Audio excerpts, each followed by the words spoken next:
Shalom Bapak Ibu yang dikasihi Tuhan. Mari pada kesempatan yang berbahagia ini kita datang bersama-sama kepada Tuhan, membawa korban pujian, syukur, dan korban penyembahan bagi Allah yang hidup. Mari kita siapkan hati kita.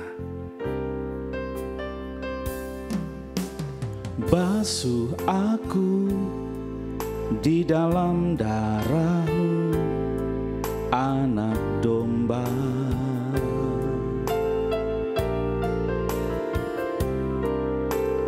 Jamah bibir, luruskan hatiku dengan Roh-Mu.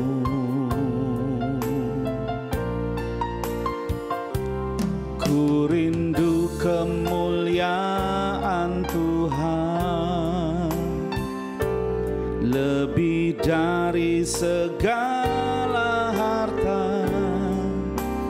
Jadikan ku hamba setia kepadamu, lebih dari segalanya. Ku ingin Kau Tuhan, emas, perak, dan permata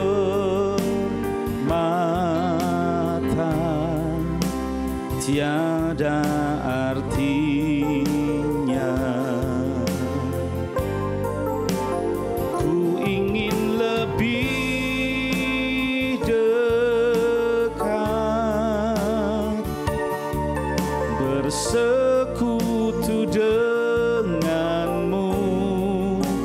Jadikan ku hamba berkenan kepadamu.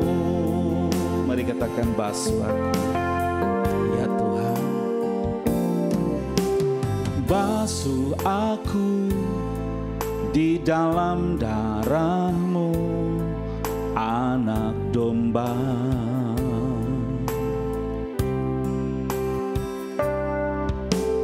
Jamah bibir, luruskan hatiku dengan Roh-Mu.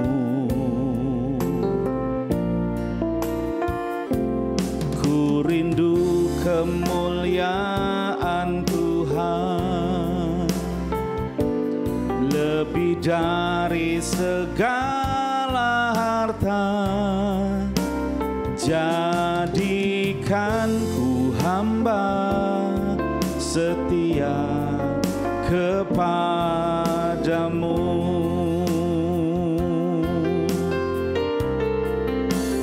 lebih dari segalanya.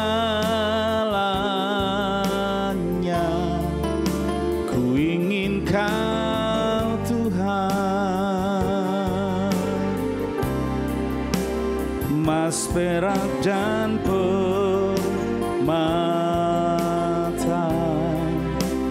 tiada artinya.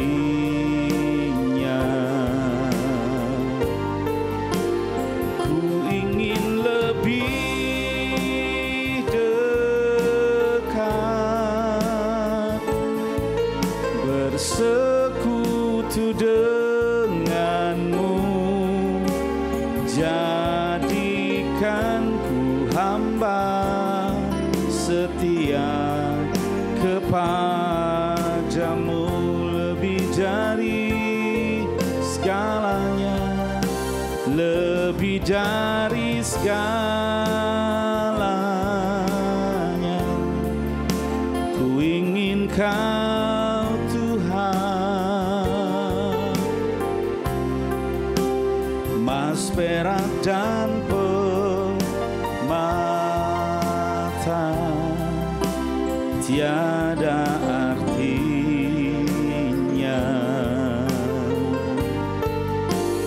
Ku ingin lebih dekat,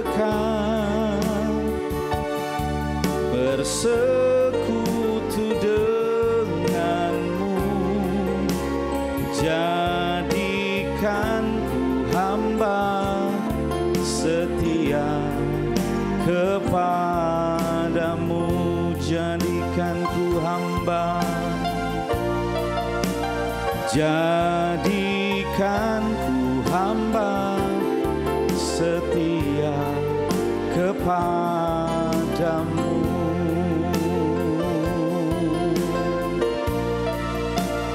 Jadikan ku hamba setia kepadamu.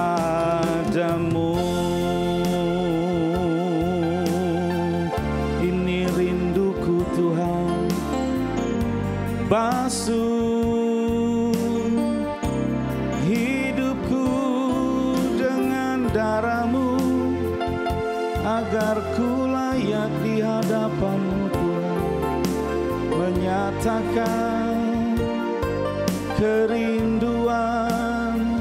Terima kasih buat karya-Mu, terima kasih buat kasih setia-Mu Tuhan. Kau berikan hidup-Mu gantikanku, sehingga ku layak di hadapan-Mu Bapa. Untuk itu hari ini ku datang menyembah-Mu, memuji-Mu, tinggikan nama-Mu Tuhan, menyanjung-Mu, sebab Kau Allah yang baik, melimpah kasih setia dan kemurahan. Haleluya. Kina marala marala marala marala matakarala marala yaralamu, shemarala namarala marala ralamu. Haleluya. Terima kasih Bapa, terima kasih Yesus. Haleluya. Kina marala marala matakarala rala yarala maralamu. Haleluya, haleluya. Ku kagum hormat akan Engkau, ku kagum hormat akan Engkau. Kau Allah yang layak dipuji, ku kagum Engkau, kagum hormat akan Engkau, ku kagum hormat akan Engkau. Kau Allah yang layak dipuji, ku kagum akan Engkau, ku kagum akan Engkau, ku kagum akan Engkau, ku kagum akan Engkau.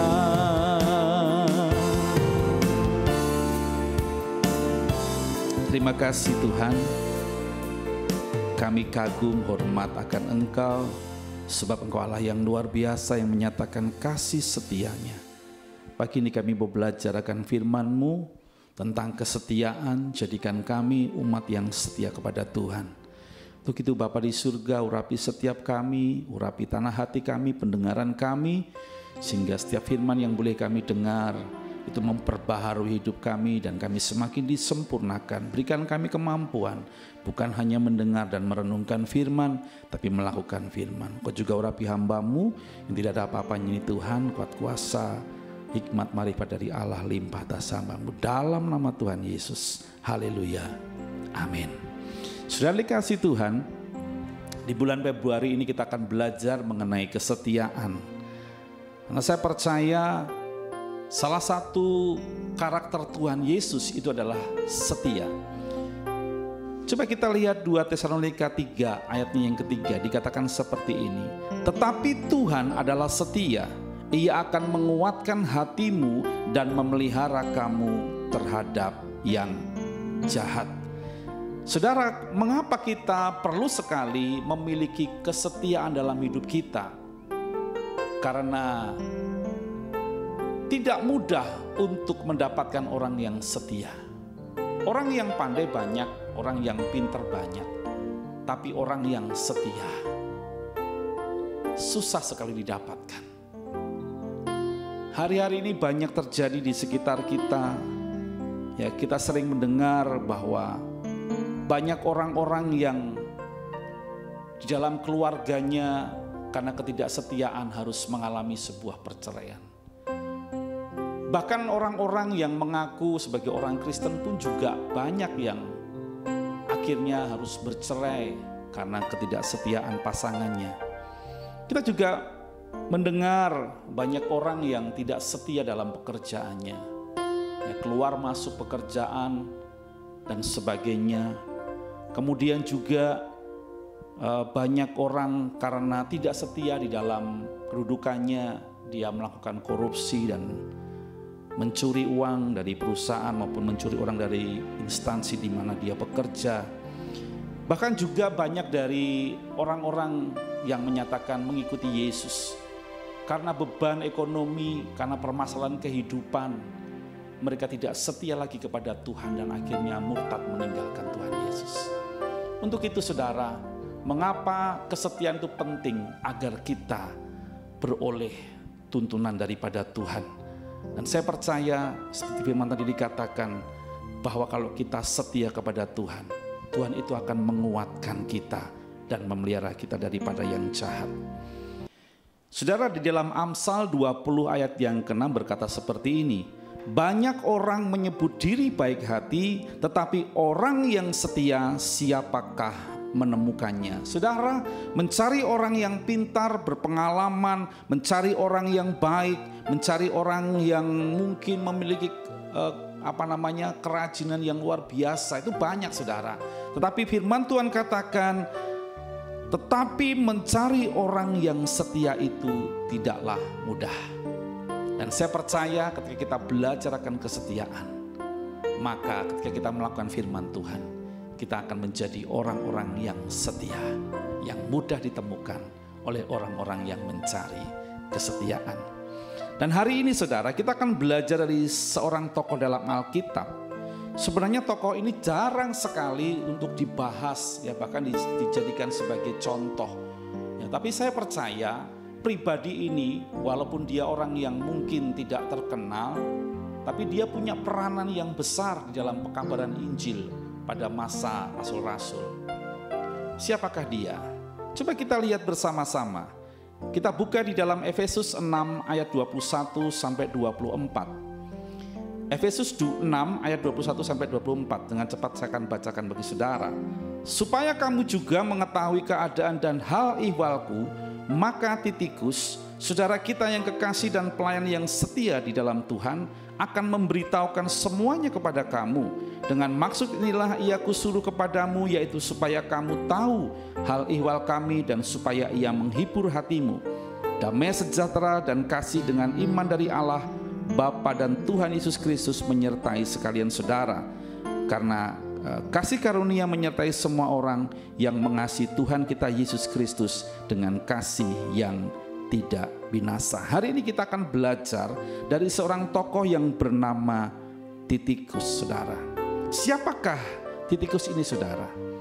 Ya, meskipun kalau kita mempelajari di dalam Alkitab, nama ini tidak sering disebut dan terbatas sekali mengenai informasi tentang Titikus ini. Tapi saya percaya dia menjadi orang yang diandalkan oleh Paulus. Mengapa, saudara? Tadi dikatakan dia adalah hamba yang setia. Itu yang disampaikan oleh Paulus. Jadi Paulus itu memberikan label kepada Titikus, dia sebagai hamba yang setia di dalam pengiringannya akan Tuhan, dan sangat membantu sekali di dalam pelayanan yang dilakukan oleh Titikus. Kita akan belajar beberapa hal mengenai Titikus, saudara. Mengapa sampai akhirnya dikatakan oleh Paulus dia orang yang setia? Yang pertama, saudara, apa yang dimiliki oleh Titikus? Coba kita lihat ayat yang ke-6, ayat 21 tadi kembali. Supaya kamu juga mengetahui keadaan dan hal ihwalku, maka Titikus, saudara kita yang kekasih dalam pelayanan yang setia di dalam Tuhan, akan memberitahukan semuanya kepadamu. Ya, saya percaya saudara, pertama yang dimiliki oleh Titikus adalah dia dapat dipercaya. Sehingga apa?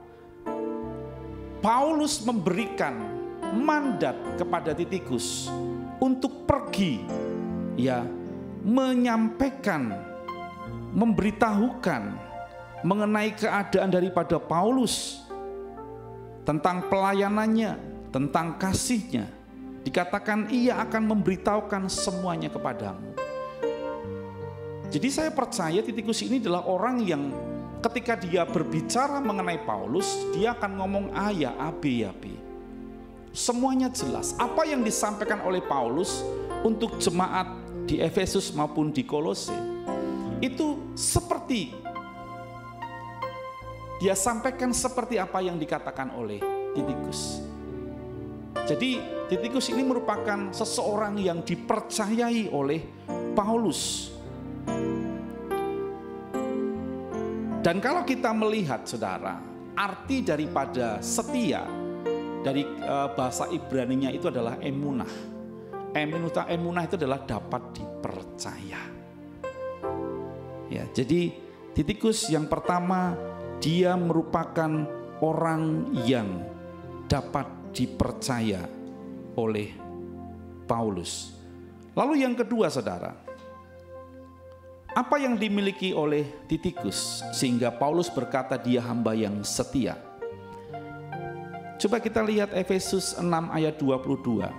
Dengan maksud inilah ia kusuruh kepadamu supaya kamu tahu hal ihwal kami dan supaya ia menghibur hatimu. Yang kedua saudara, Titikus ini adalah seseorang yang memiliki karakter seorang yang memberikan semangat atau memberikan penghiburan kepada jemaat-jemaat karena ketidakhadiran Paulus, saudara. Jadi dia bukan hanya menyampaikan pesan daripada Paulus, apa yang dipercayakan kepada Titikus itu disampaikan dengan benar kepada jemaat, tetapi dikatakan Titikus juga memberikan kekuatan, memberikan penghiburan kepada mereka. Saya percaya saudara, peran daripada Titikus ini luar biasa untuk menguatkan sidang jemaat melewati ujian-ujian, ujian tantangan kehidupan dan sebagainya, ya, ujian iman mereka. Dan saya percaya Titikus ini adalah duplikatnya juga Paulus. Jadi dia bisa menghibur jemaat, bisa memberikan kekuatan kepada jemaat. Dan saya percaya pasti jemaat, walaupun Paulus tidak hadir, ketika ada Titikus, mereka mengalami penghiburan daripada Titikus. Lalu yang ketiga saudara, apa yang dimiliki oleh Titikus sehingga dikatakan dia hamba yang setia? Dia adalah seorang yang kompeten atau menguasai apa yang dikerjakannya. Sedang dikasih Tuhan, kalau kita memperhatikan di sini, Titikus adalah hamba Tuhan yang mengisi kekosongan karena ketidakhadiran hamba Tuhan yang lain, yaitu Timotius. Karena Timotius dipanggil oleh Paulus ya untuk bertemu dengan dia, sehingga posisi Timotius digantikan oleh Titikus. Dan kita bisa melihat saudara, di dalam 2 Timotius 4 ayat 12 dikatakan seperti ini, Titikus telah kukirim ke Efesus. Dan kalau kita lihat juga di Titus 3 ayat 12 dikatakan, apabila aku mengirim Artemas atau Titikus kepadamu, berusahalah datang kepadaku di Nikopolis, sebab aku telah memutuskan untuk tinggal di sana selama musim dingin. Saudara yang dikasih Tuhan, walaupun Titikus ini adalah hamba Tuhan yang ditempatkan sebagai pemain cadangan, ya maksudnya gitu ya, pelayan cadangan, tapi dia tidak berkecil hati. Dia tidak merasa rendah diri. Tetapi ketika Paulus menyampaikan pesan kepada Titikus, kamu pergi menggantikan Timotius, pergi untuk menghibur jemaat, pergi untuk menyampaikan pesanku, dia berangkat dan dikatakan dia menggantikan Timotius sebagai hamba Tuhan. Saudara, jangan berkecil hati kalau hari-hari ini mungkin engkau ada di dalam deretan pemain cadangan. Engkau mungkin orang di dalam pekerjaan atau dalam pelayanan. Engkau mungkin orang yang mungkin belum ditonjolkan. Tapi percayalah saudara, ketika saudara menjadi orang yang setia, saudara menjadi orang yang terus mengerjakan kesetiaanmu, mengerjakan tanggung jawabmu dengan sungguh-sungguh, maka Tuhan akan mengangkat hidup kita. Amin. Ketika kita ditempatkan Tuhan di suatu tempat, dalam keluarga, dalam pekerjaan, dalam pelayanan, atau dimanapun, mari kerjakan itu dengan baik dan penuh tanggung jawab. Terus gali potensi diri kita supaya kita menjadi orang yang kompeten. Dan jangan batasi diri kita untuk mengembangkan diri dan memperbesar kapasitas kita. Saudara, marilah kita setia di dalam karunia atau talenta yang Tuhan berikan kepada setiap kita. Kerjakan dengan sebaiknya, maka satu ketika upah itu akan datang kepada kita. Matius 25 ayat 21 sebagai ayat penutup dikatakan, maka kata tuannya itu kepadanya, baik sekali perbuatanmu itu, hai hambaku yang baik dan setia. Engkau telah setia dalam perkara kecil, aku akan memberikan kepadamu tanggung jawab dalam perkara yang besar. Saudara, hiduplah jadi pribadi yang setia. Karena orang yang setia, dalam tanda kutip yang lain, dia orang yang dapat dipercaya. Dan orang yang dapat dipercaya mendapat banyak berkat. Demikian firman Tuhan hari ini, biarlah menjadi kekuatan bagi setiap kita dimanapun berada.